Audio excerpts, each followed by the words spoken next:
I mean, and to me, in some sense, like, this is what, I mean, from the Quranic perspective, also, a lot of people actually think in the same way that, well, I mean, what you are looking at when you are doing science or when you are thinking about nature, the workings of nature, you are uncovering the works of God. And I think it's a similar type of thing. And so he would say that. So sometimes this issue of Galileo gets framed as science versus religion.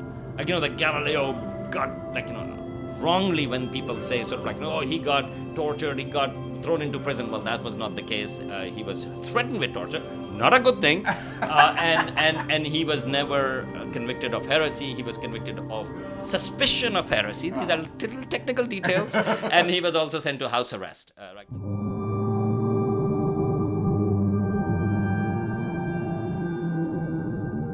Time for some more kitchen table astronomy with Amherst astronomer, the CEO of Kainaat Studios, Mr. Universe himself, Dr. Salman Hamid, formerly of Hampshire College. And before we get to the astronomy part of it, which is an exciting new development in the world of the world and Galileo's perspective on it, you were at the penultimate graduation of Hampshire College over the weekend. Some of the news outlets over the weekend said it was the last graduation at Hampshire, and that made all the parents of the students who were going to go and finish out the fall semester coming up a little bit miffed. But what was your takeaway from the penultimate graduation of Hampshire College, formerly Hampshire College astronomer Dr. Salman Hamid? Well, thank you. And I would say that the perfect gift was from nature because it was beautiful out there. And yet, I mean, it was emotionally, it was heavy for me. I mean, I think for everybody too, but I mean, I'm just saying in the context that the graduation ceremony itself there was acknowledgement of what's happening, but also it was about about celebrating the students and the parents that were there and the students that were graduating at this time. So it was, I would say, I shouldn't use the word weirdly, but I think it was a normal graduation if you didn't know the context around it. So if somebody came with no idea that the school would be closing shortly, you wouldn't necessarily have felt it from this ceremony? Yeah, there were some comments that were made. I think the president choked up at some point, sort of like, about talking about it. But overall, yes. I mean, I think it moved on. And so, again, with the mention that it is tough for staff, for faculty, I mean, of course, for students too, but staff and faculty that have to leave by a lot of them, most of them, in fact, by mid-June. And that's a tough situation. So, again, to make it a celebration of Hampshire spirit, that is difficult. But I would say, at the same time, one way to think about it is that no matter what happens, the spirit of Hampshire, I think, will still live. This also came up in the speeches as well, that when students graduate, and now it will also be faculty and staff, and it has always been the case, like, you actually take that spirit with you. And in some sense, Hampshire lives in all of us who've been part of that, like, and there is and whether you, I mean, I know faculty who, after 2019 crisis, moved to other colleges in the area or other places, and they still miss the type of students Hampshire got, the type of interactions with the Hampshire, sort of like, faculty, staff. And I think it's that type of thing that will not end because, I mean, you have, of course, our sort of like, not prototype, I should say, sort of like, the big star. Of course, like people like Ken Burns, for example, or John Krakauer. I mean, and you can actually keep on naming so many people regarding that. Lupita Nyong'o, by the way, who's in news right now for the depiction of Helen in the Odyssey, right? But all I'm trying to say is that these are all alums which they're not just standard corporatized graduates coming from a corporatized educational institute, but rather they bring something extra. So even though they have gone into the world post-Hampshire, but there is a Hampshire with them. And I think that spirit of taking Hampshire with you, I think that lies in all of us, and I think all the graduates as well. So that's how I would place it. Like, it was bittersweet, but it's also I don't think we can think about, oh, it's the end of Hampshire. I think the spirit of Hampshire still lives. And the spirit of Hampshire will still live, certainly for Hampshire as it stands now, for the students that'll stay through the fall semester, where there will be another graduation for those students, and also in some of the ideas, the last ditch effort proposals to try to save Hampshire, some of which are very creative and have that Hampshire spark. And who knows, one of them may get picked up and Hampshire may change, but continue to be an important part of our community. So we will continue to follow that here on this show with our ear to the ground, Salman Hamid, Mr. Universe. The ground and the earth used to be the center of the universe until one Galileo Galilei came and changed the way people thought about it. But there is new Galileo information right now. Right. So first of all, I mean, it was before Galileo that the ideas about Earth not being in the center had started to come along, and people were challenging it. And of course, Copernicus actually published his book several decades before Galileo was even born. But Galileo is the one who's credited with providing, in some sense, empirical observation using a telescope. And that brings me to relevance, Monty, whenever we meet. So I try to find out, okay, well, how should this story, as much exciting and important it is, how can I make it relevant? So I should tell you that 417 years ago, this month, May, was when Galileo found out that there are these things called telescopes. Well, actually, they didn't call it telescope. I think they called it, spyglass or something else. But he found out because they had been invented in the Netherlands. In fact, there were two simultaneous patents in 1608. And so, again, some people think that Galileo invented the telescope. No, he did not. We definitely know that. But there were, in fact, they think that there were three people who had invented the telescope. And what that means is basically putting lenses together and magnifying objects a couple of times. And that's what was known. And Quick aside, if you like telescopes and, let's say, monoculars instead of binoculars, and let's say wanted to go bird watching, let's say with the most famous birder in the United States of America who lives in our backyard, you will have an opportunity to get a monocular as part of the fund drive this week. Little teaser before it's all over. Back to the telescope. So so he found out about this, that the spyglass is in 1609, not in 1608. The telescope had started to actually spread it went to Paris and then finally to Italy in around May of 1609. And immediately Galileo was like, oh, I want my hands on it. And he actually found it, and then he made his own telescope.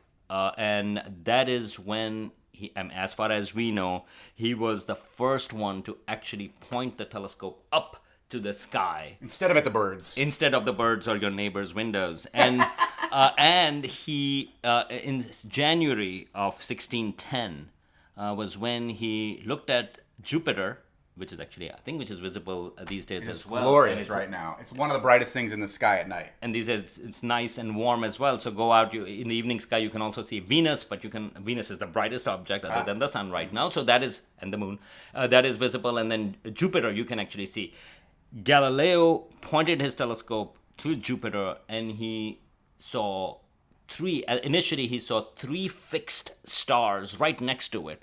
And he was like, okay, well, that's great. And they're little tiny dots with the telescope he could see. And he was like, okay, well, I'm going to, see how they move in a couple of days or the next day as well. He was actually trying to mark them, how the Jupiter was expected to pass through these three background stars. But then what he noticed was wait a minute, those three stars actually stayed with Jupiter. And in fact, there was a fourth one as well, as he saw. And then he kept on noticing. And just a few days later, he actually realized that those four objects actually were a part of or orbiting Jupiter, which was, in some sense, you can imagine discovering this, right? That he was the first person to see something that is not orbiting the Earth, right? At the time, Earth is at the center and everything orbits around the Earth.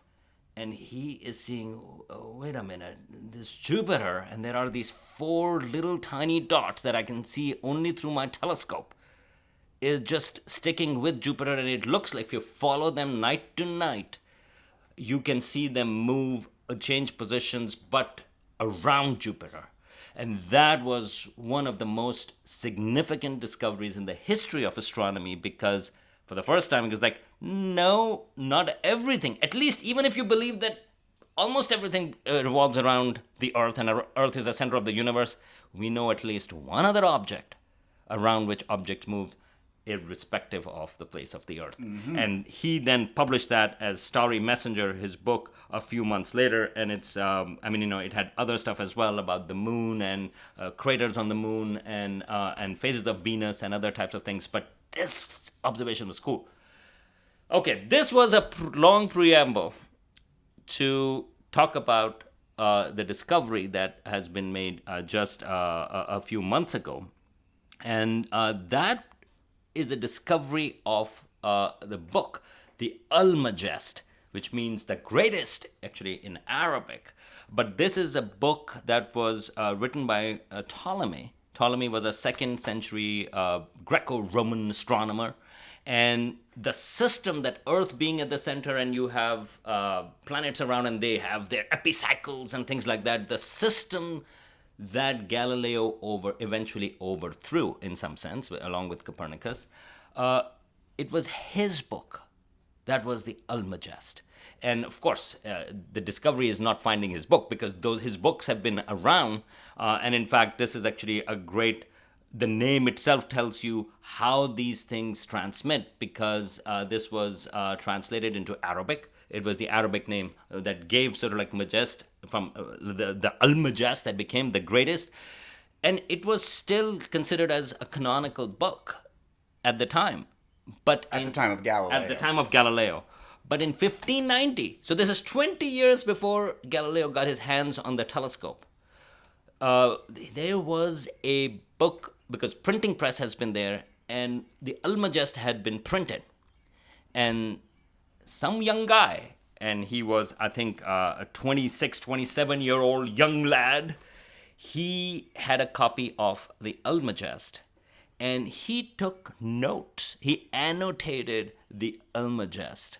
And it turns out, just a few months ago, this is the current time frame, a postdoc from University of University of Milan, he was looking through, Galileo. He knew that Galileo had sort of thoughts about Ptolemy. He had worked on that, and he thought that he may be able to find some kind of information about what people were thinking at the time in copies of the Almagest that were available at that time.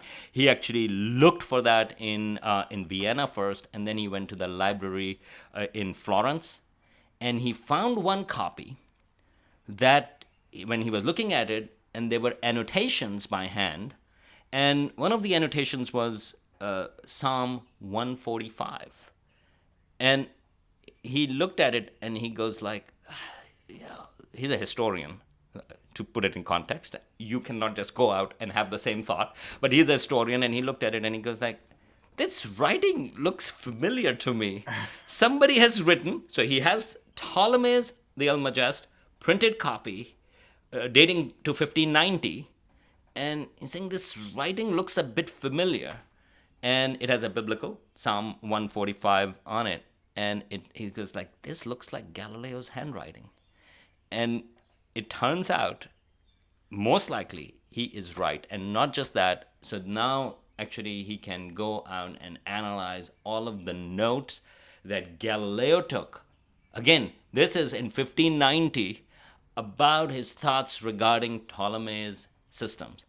And again, Ptolemy's system is an Earth-centric system. Galileo is famous for upending that system, but these are notes before he has come to the conclusions that he will come to that will change the face of astronomy. Right, and it's one of the debates in history of astronomy is whether Galileo was really into mathematics of things. I mean, he was a professor of mathematics too, but was he really into or was he a big picture guy with sort of like, it's like, yeah, the details, like, other people can work out, but he got it right. Yeah. Like, but he's a big picture guy. So he's writing poems from the Bible in this book, so maybe he's got more than just math on the mind. But it turns out that he actually was really working through the Ptolemaic system mathematically. It seems like he actually was really involved in it, and it wasn't just, at least the conclusion of this postdoc right now is that it wasn't just a philosophical shift that he made, but in fact it was also coming mathematically as well.